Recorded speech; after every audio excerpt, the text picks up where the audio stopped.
दोस्तों, जैसा कि आप सभी को मालूम है कि इस वक्त हिंदुस्तान के बहुत से इलाकों में पानी भर गया है। जगह जगह पर बाढ़ आ रही है, जिससे लोगों की जान माल का काफी नुकसान हो रहा है। कुछ जगहों पर तो इस पानी की वजह से इतने ज्यादा हालत खराब हो गए हैं कि जिनको देखकर लोगों की आंखों में आंसू आ रहे हैं। आज हम आपको बताने वाले हैं कि पानी का यह सैलाब जब एक गांव की मस्जिद में दाखिल हुआ तो उस वक्त अल्लाह ताला का ऐसा क्या मौजिज़ा हुआ कि जिसे देखकर गैर मुस्लिम लोग भी अल्लाहू अकबर का नारा लगाने लगे। और यही नहीं, इस पूरे वाक्य को सुनकर आप भी हैरान रह जाओगे। इसलिए आज का यह वीडियो आप सभी के लिए बहुत ही खास है। आप इसको आखिर तक जरूर देखिए। और सबसे पहले, अगर आपको अल्लाह ताला पर पूरा भरोसा है तो आप इस वीडियो को दिल से एक लाइक जरूर कर दें और मेहरबानी करके इस वीडियो को शेयर भी कर दें। दोस्तों, इस गांव में गैर मुस्लिम और मुसलमान दोनों साथ साथ रहते थे। ये गांव अपने अमन चैन और अपने भाईचारे की मिसाल के तौर पर जाना जाता था। यहां पर लोग एक दूसरे के सुख दुख में बराबर के शरीक होते थे। इस गांव में अगर कभी किसी के घर में कोई खुशी होती तो दोनों धर्म के लोग मिलकर खुशियां मनाते थे, और अगर कभी किसी के घर में कोई दुख या मुसीबत आ जाती, कोई गम आ जाता, तो दोनों धर्म के लोग एक दूसरे के दुख में शामिल होते थे। इस गांव की एक खास बात यह थी कि यह पूरा का पूरा गांव बहुत खुशहाल था। यानी कि यह गांव कुदरती खूबसूरती और हरियाली से भरा हुआ था। अल्लाह ताला ने इनको तरह तरह की नियमतों से नवाज रखा था। इस गांव के ज्यादातर लोग करीब के शहरों में अपना कारोबार करते थे, लेकिन अब इस गांव में एक मसला यह बन गया कि जो सबके लिए परेशानी का बाइस बना हुआ था। और वो ये था कि इस गांव में पिछले 1 साल से बारिश नहीं हो रही थी, जिसकी वजह से गांव का हर आदमी परेशान नजर आने लगा था। क्योंकि इससे पहले लोग अपने खेतों में फसलें उगाया करते थे, जिससे हर तरफ हरियाली ही हरियाली का मंजर होता था। लेकिन अब बारिश ना होने की वजह से इनकी फसलें सूख चुकी थीं और ना ही दरख्तों में पहले जैसी रौनक बाकी रही थी। इस परेशानी के आलम में एक तरफ गैर मुस्लिम लोग ये समझने लगे थे कि शायद उनका भगवान उनसे नाराज हो चुका है, इस वजह से हमारे गांव में बारिश नहीं हो रही है। इसलिए गैर मुस्लिम लोग मंदिर में या अपने गिरजाघरों में जाकर अपने भगवान की पूजा करने लगे और हाथ जोड़कर अपने भगवान से बारिश बरसाने की प्रार्थना करने लगे। लेकिन बारिश का कोई भी नामो निशान नहीं था। और दूसरी तरफ मुसलमान भी ये सोचने लगे थे कि शायद अल्लाह ताला उनसे नाराज हो चुका है, इस वजह से बारिश नहीं हो रही है। इसलिए वो भी अपनी मस्जिद में जाकर नमाज पढ़ने लगे और गिड़गिड़ाकर अल्लाह ताला से दुआएं मांगने लगे। लेकिन आसमान पर बादल का एक टुकड़ा भी नजर नहीं आ रहा था। हालांकि इस गांव में रहने वाले तमाम मुसलमान नेक दिल और इबादत गुजार थे। उन्हीं में से एक बुजुर्ग मौलवी साहब भी थे, जो अपनी नेकी और इबादतों की वजह से पूरे गांव में मशहूर थे। मौलवी साहब सिर्फ 5 वक्त की नमाज ही नहीं पढ़ते थे, बल्कि वो रात को उठकर तहज्जुद की नमाज भी अदा किया करते थे। और यही नहीं, मौलवी साहब हर वक्त अल्लाह का जिक्र करते और गांव के दूसरे लोगों को भी नेकी की तरफ माइल करते। ऐसा था इस पूरे गांव का माहौल। लेकिन इस वक्त बारिश ना होने की वजह से इस गांव के लोग बहुत परेशान हो चुके थे। इसलिए इस परेशानी के आलम में गैर मुस्लिम लोग अपने ईश्वर से प्रार्थना कर रहे थे, जबकि मुसलमान अपने अल्लाह से मदद की दुआएं मांग रहे थे। लेकिन दूर दूर तक बारिश की कोई भी उम्मीद नजर नहीं आ रही थी। दोस्तों, इस तरह से अब तक वक्त गुजरता जा रहा था। अप्रैल और मई की शदीद गर्मी का मौसम आ चुका था। दूसरी तरफ पूरे गांव में हर तरफ सूखा पड़ा हुआ था। इस वजह से दरख्तों के पत्ते भी झड़ चुके थे। शदीद गर्मी की वजह से जमीन तप रही थी। और यही नहीं, बारिश ना होने की वजह से इस गांव में पानी की भी शदीद कमी आ चुकी थी। लोग अपने जानवरों को पानी पिलाने के लिए मीलों दूर चलकर जाते थे, लेकिन वहां पर भी उन्हें मायूसी का सामना ही करना पड़ा था। एक दिन मौलवी साहब, जो हमेशा की तरह यानी कि अपने मामूल के मुताबिक गांव की गलियों से गुजर रहे थे, उन्होंने देखा कि शदीद गर्मी की वजह से गांव गांव के लोग बेहाल हो चुके हैं। इसके साथ ही उस वक्त सूरज की तपिश भी इतनी ज्यादा थी कि मौलवी साहब को ऐसा लगा जैसे कि वो इस शदीद गर्मी में पिघल जाएंगे। फिर जैसे ही मौलवी साहब आखिरी गली तक पहुंचे तो उनके दिल में शदीद परेशानी और बेचैनी ने जन्म ले लिया था।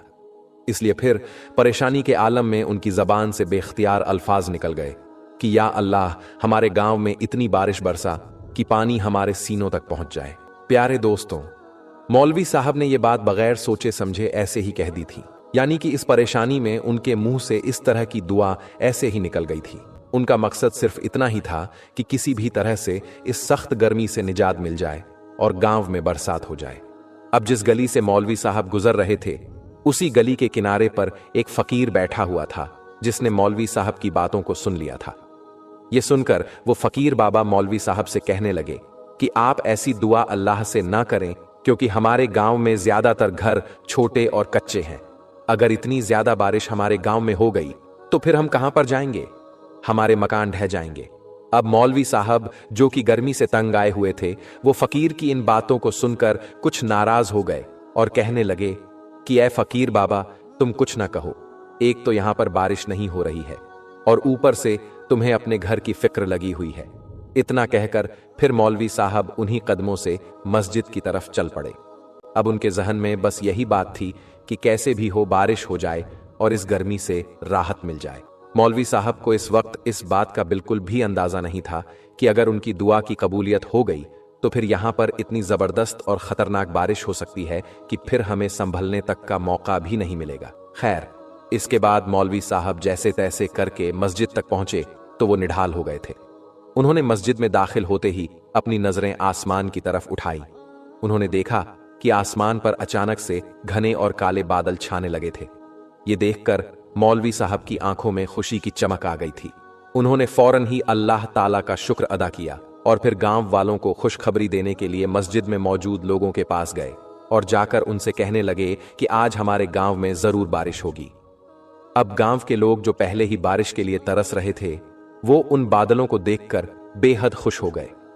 इसलिए फिर गांव के सब लोग अपने अपने घरों में तैयारी करने लगे और नमाज पढ़ने के लिए मस्जिद में जमा होने लगे। इसके बाद मौलवी साहब ने मस्जिद में जमात के साथ नमाज पढ़ाना शुरू कर दिया। फिर जैसे ही मौलवी साहब ने अल्लाहू अकबर कहा और नमाज पढ़ना शुरू किया तो बाहर से बादलों की गर्ज और बिजली की कड़कने की आवाज सुनाई देने लगी। आसमान पर खतरनाक से बादल छा चुके थे और फिर देखते ही देखते बारिश शुरू हो गई। लेकिन ये कोई मामूली बारिश नहीं थी। काले काले बादलों ने अचानक ही पूरे आसमान को ढांप लिया था। फिर इतनी तेज बारिश शुरू हो गई कि चंद ही लम्हों में गांव की सारी गलियां और सारे मैदान पानी से भर गए। पानी का बहाव इतना ज्यादा तेज था कि नदी नाले भी उसके सामने बेबस हो गए। अब मस्जिद के अंदर नमाजियों ने जब तेज बारिश को महसूस किया तो उनके दिलों में खौफ पैदा होने लगा था। लेकिन उन सब नमाजियों के ईमान की मजबूती ऐसी थी कि किसी ने भी अपनी नमाज नहीं छोड़ी। वो वैसे ही अल्लाह की इबादत में मशरूफ रहे और इधर मौलवी साहब भी इमामत करते हुए उनको नमाज पढ़ाते रहे। फिर बारिश इतनी ज्यादा तेज हो गई कि मस्जिद के अंदर भी पानी दाखिल होने लगा और देखते ही देखते पूरी मस्जिद में लबालब पानी भर गया। यहां तक कि पानी नमाजियों के सीनों तक पहुंच गया। दोस्तों, अब हर तरफ पानी ही पानी भर चुका था। यहां तक कि गांव का हर कोना पानी में डूब चुका था। गांव वाले अभी कुछ देर पहले जो बादलों की आमद पर खुशी मना रहे थे, अब वो सब खौफजदा हो गए थे। लेकिन इधर मस्जिद में मौलवी साहब और उनके साथियों ने पानी के बहाव में भी अपनी नमाज को जारी रखा, क्योंकि उनके दिलों में अल्लाह पर मुकम्मल भरोसा था। इसलिए उन्होंने पूरे ईमान के साथ अपनी इबादत को जारी रखा। अब दोस्तों, धीरे धीरे पानी बढ़ता ही जा रहा था, यहां तक कि पानी नमाजियों के सीनों तक आ गया। लेकिन तमाम नमाजी अल्लाह की मोहब्बत और उसकी रजा के लिए वैसे ही मस्जिद में नमाज अदा करते रहे। और फिर इस तरह से मौलवी साहब और सारे नमाजियों ने अपनी नमाज मुकम्मल की और मस्जिद से बाहर आकर देखा तो वो सब के सब हैरान रह गए, क्योंकि उन्होंने देखा कि उनका गांव मुकम्मल तौर पर पानी में डूब चुका है। वो जगह जो अभी थोड़ी देर पहले खुश्क थी, वो जगह अब पानी के एक बड़े बहाव में डूब चुकी थी। गांव के लोग जो थोड़ी देर पहले खुशी से झूम रहे थे, अब वो सब के सब खौफ और परेशानी में मुब्तला हो चुके थे, क्योंकि जिनके घर कच्चे थे वो पानी में ढह चुके थे। इसलिए अब ऐसे लोगों के लिए पनाह लेना भी मुश्किल हो गया था। हर तरफ चीखों पुकार की आवाज आने लगी थी। लोग अपने प्यारों को बचाने की कोशिश कर रहे थे। गैर मुस्लिम अपने ईश्वर से और मुसलमान अपने अल्लाह से दुआ कर रहे थे। इसके बाद मौलवी साहब के दिल में एक अजीब सी खलल पैदा हो गई। उन्हें एहसास हो गया कि उन्होंने परेशानी के आलम में जो दुआ मांगी थी वो बेसब्री से मांगी थी। इसीलिए अब वो एक बड़ी आजमाइश बनकर गांव के तमाम लोगों पर नाजिल हो गई है। इसीलिए फिर मौलवी साहब ने फौरन ही अल्लाह की बारगाह में हाथ उठा दिए और गिड़गिड़ा कर दुआ करने लगे, या अल्लाह हमें माफ कर दो, हमसे बहुत बड़ी खता हो गई है। या अल्लाह हमारी इस आजमाइश को दूर फरमा दो। दोस्तों, इधर मौलवी साहब का दुआ मांगना था कि उधर बारिश फौरन ही कम होने लगी और फिर बादल आहिस्ता आहिस्ता हटने लगे और इतनी शदीद गर्मी बढ़ गई जैसी गर्मी पहले भी कभी नहीं देखी थी। गांव वाले हैरान हो गए और जितना भी पानी था वो सब कुछ सूख गया था, लेकिन नदी नाले भरे हुए थे। अब गांव के जो लोग खौफजदा थे उन्होंने देखा कि अब बारिश का जोर टूट रहा है। ये देखकर गांव के तमाम लोग भी खुश हो गए। फिर जब पानी काफी हद तक कम हो गया, खुश्क हो गया, तो लोग अपने अपने घरों की तरफ वापस लौटने लगे। तो मौलवी साहब ने फिर गांव के लोगों को एक जगह पर इकट्ठा किया और फिर उन्होंने गांव के लोगों को अपनी मांगी गई दुआ के बारे में बताया और कहा कि देखो, अल्लाह की जात बहुत बड़ी मेहरबान है, अल्लाह बहुत बड़ा रहीम व करीम है, लेकिन हमें अल्लाह की हिकमत को समझना बहुत जरूरी है। अगर हमारी मांगी गई दुआओं का दूसरों के लिए मुश्किलात का सबब बन जाना है तो वो हमारे लिए एक आजमाइश बन जाती है। इसके बाद मौलवी साहब ने सबको नसीहत ये फरमाई कि ए लोगों, हमें अल्लाह के बंदों का ख्याल जरूर रखना चाहिए और जब भी कभी मुसीबत में दुआ करें तो दूसरों की मुश्किलत का भी ध्यान रखना चाहिए। ए लोगों, हम चाहे कितने ही नेक क्यों ना हो, जब तक हम दूसरों की परेशानी का ख्याल नहीं रखेंगे तब तक हमारे इबादतों का कोई फायदा नहीं होगा। याद रखिए, अल्लाह को हमारे सजदों की नहीं बल्कि हमारे साफ दिलों की जरूरत है। ये बात सुनकर गांव वालों के दिलों में एक नई रोशनी पैदा हो गई। इसके बाद उन्होंने अल्लाह से माफी मांगी और अहद किया कि आज के बाद वो जब भी कभी अल्लाह से दुआ करेंगे तो वो दूसरों का ख्याल जरूर रखेंगे और अपने आमाल में सुधार करेंगे। दोस्तों, इस वाक्य के बाद इस गांव के लोगों ने अपने रब की रजा के लिए अपनी इबादतों को ना सिर्फ और बेहतर बनाया बल्कि एक दूसरे की मदद और खिदमत को भी अपना मकसद बना लिया। दोस्तों, आज की इस वीडियो में हम आपको अल्लाह के पैगंबर हजरत मोहम्मद मुस्तफ़ा सल्लल्लाहु अलैहि वसल्लम के बचपन का बकरियां चराने का बहुत ही खूबसूरत वाकया बताने वाले हैं, जिसको सुनकर आपका भी दिल खुश हो जाएगा। आज की वीडियो को आखिर तक जरूर देखें और अगर आपको अल्लाह के प्यारे नबी हजरत मोहम्मद मुस्तफ़ा सल्लल्लाहु अलैहि वसल्लम से सच्ची मोहब्बत है, यानी आप आशिक रसूल है, तो बस इस वीडियो को एक लाइक करके कमेंट में या रसूल अल्लाह जरूर लिखे। देखते हैं कितने आशिकें रसूल आज की इस वीडियो को देख रहे हैं। तो चलिए दोस्तों शुरू करते हैं। दोस्तों, हजरत हलीमा सादिया रजी अल्लाह ताला अन्हा, जिन्होंने अल्लाह के पैगंबर हजरत मोहम्मद मुस्तफ़ा का बचपन में परवरिश की, जो आपकी दाई मुबारिका भी है, यानी आपकी रजाई वालिदा रही है। हजरत हलीमा सादिया रजी अल्लाह ताला अन्हा फरमाती है कि जब से मोहम्मद मेरी जिंदगी में आया तो उनकी बरकत से मेरी तो जिंदगी ही बदल गई। आपकी बरकतें इतनी थीं कि जिनको देखकर हमने मोहम्मद का नाम ही बरकत वाला बच्चा रख दिया। हजरत हलीमा सादिया रजी अल्लाह ताला अन्हा फरमाती है कि एक बार हमारे यहां पर सूखा पड़ गया, सबके जानवर भूख से मरने लगे, मगर जिस तरफ हमारे बच्चे बकरियों को लेकर जाते तो हमारी बकरियां खूब खाकर वापस आती, यानी कि हमारी बकरियां अच्छी तरह से पेट भरकर वापस आती। ये देखकर सारे गांव वाले अपने बच्चों को डांट कर कहने लगे कि जिस तरफ हलीमा सादिया की बकरियां चरने जाती हैं, वहां पर तुम लोग क्यों नहीं जाते हो। उसके बाद में गांव वालों के दूसरे बच्चे भी अपनी अपनी बकरियां लेकर हलीमा सादिया की बकरियों के साथ ले जाने लगे। अब सब लोगों की बकरियां साथ साथ चरने लगी, यानी कि हलीमा की बकरियां और गांव वालों की बकरियां साथ में चरने लगी। मगर ये देखकर गांव वाले हैरान रह गए कि सबकी बकरियां साथ में चर रही है, लेकिन हलीमा की बकरियों का पेट तो भर रहा है और बाकी की बकरियां भूखी रह रही हैं। ये देखकर हलीमा सादिया कहती है, ये सब बरकत अमीना के लाल की है, ये सारी बरकतें इस मोहम्मद की है। और यही नहीं, हजरत हलीमा सादिया रजी अल्लाह ताला अन्हा कहती है कि गांव में जब भी किसी की बकरी बीमार हो जाती तो गांव वाले उस बकरी को लेकर हमारे घर आते और मोहम्मद का नन्हा सा हाथ बीमार बकरी पर फेर देते तो वो बकरी फौरन ठीक हो जाती। और यही नहीं, अगर गांव में कोई बच्चा बीमार हो जाता तो उस बीमार बच्चे पर मोहम्मद का हाथ फेर देते तो वो बिल्कुल ठीक हो जाता। प्यारे दोस्तों, अल्लाह के पैगंबर हजरत मोहम्मद मुस्तफ़ा सल्लल्लाहु अलैहि वसल्लम जब हजरत हलीमा सादिया के पास में परवरिश पा रहे थे और जब आपकी उम्र मुबारक 3 साल की हो गई थी, तो एक दिन हलीमा सादिया की सगी बेटी अपनी मां से कहने लगी, यानी कि आप सल्लल्लाहु अलैहि वसल्लम की मुंह बोली बहन, अपनी मां हलीमा सादिया से कहने लगी कि जब मैं बकरी चराने के लिए जाती हूं तो मेरा वहां पर भाई मोहम्मद के बगैर दिल नहीं लगता। ये मेरी मां, मेरा एक काम करो, जब मैं बकरियां चराने के लिए जाऊं तो मेरे भाई मोहम्मद को भी मेरे साथ में भेज देना। तो ये सुनकर हजरत हलीमा सादिया रजी अल्लाह ताला अन्हा कहने लगी, नहीं बेटी, अभी मोहम्मद बहुत छोटा है, अभी ये बहुत नरम नाजुक है, कहीं इसको धूप लग गई तो देखो कितना हसीन और मुबारक चेहरा है, मैं इसको तकलीफ नहीं दे सकती। ये तो मेरा शहजादा है, अगर मोहम्मद के पांव में कोई पत्थर चुभ जाए, अगर जंगल में जाते हुए मोहम्मद के पैरों में कोई कांटा चुभ गया तो अभी ये बहुत छोटा है, इसीलिए मैं इसको तुम्हारे साथ जंगल में नहीं भेज सकती। जंगल में जानवर इसको तकलीफ पहुंचाएंगे, वो इसको मशक्कत में डाल देंगे।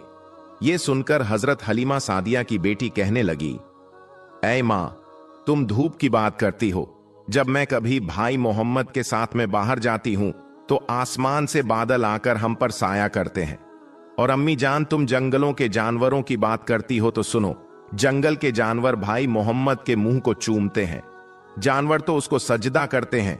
और यही नहीं, जब भी हम भाई मोहम्मद के साथ बकरियां चराने के लिए जाते हैं तो हमारे सब काम आसान हो जाते हैं, हमारी बकरियां भी इधर उधर नहीं जाती। जब हजरत हलीमा सादिया की बेटी बार बार इसरार करने लगी तो हजरत हलीमा सादिया ने इजाजत दे दी। उसके बाद दूसरे दिन अल्लाह के पैगंबर हजरत मोहम्मद मुस्तफा सल्लल्लाहु अलैहि वसल्लम अपनी बहन और बकरियों के साथ जंगल में बकरियां चराने के लिए निकल पड़े। आसमान से एक बादल का टुकड़ा आप पर साया किए हुए था। इस तरह से 4-5 दिन आप सल्लल्लाहु अलैहि वसल्लम अपनी मुंह बोली बहन के साथ बकरियां चराने के लिए जाते रहे। एक दिन हजरत हलीमा सादिया रजी अल्लाह ताला अन्हा ने आप सल्लल्लाहु अलैहि वसल्लम को रोक दिया और कहने लगी, बेटे मोहम्मद, आज के बाद तुम बकरियां चराने के लिए नहीं जाओगे, क्योंकि अब मैं तुम्हें और तकलीफ नहीं दे सकती। ऐ मेरे बेटे, मुझे तुमसे बहुत मोहब्बत है। एक तो मुझे तुम्हारी ये दूरी बर्दाश्त नहीं होती, और दूसरी बात, तुम मेरे पास बहुत ही अजीज अमानत हो, इसीलिए आज से तुम बकरियां चराने के लिए नहीं जाओगे, तुम अब घर में ही रहोगे। इस तरह हजरत हलीमा सादिया ने पैगंबर हजरत मोहम्मद मुस्तफा सल्लल्लाहु अलैहि वसल्लम को बकरियां चराने से रोक दिया। फिर आप अपनी बहन के साथ जंगल में एक दिन नहीं गए, उसके बाद दूसरे दिन भी नहीं गए। इसी तरह से 3 दिन तक बकरियां चराने के लिए जंगल में नहीं गए।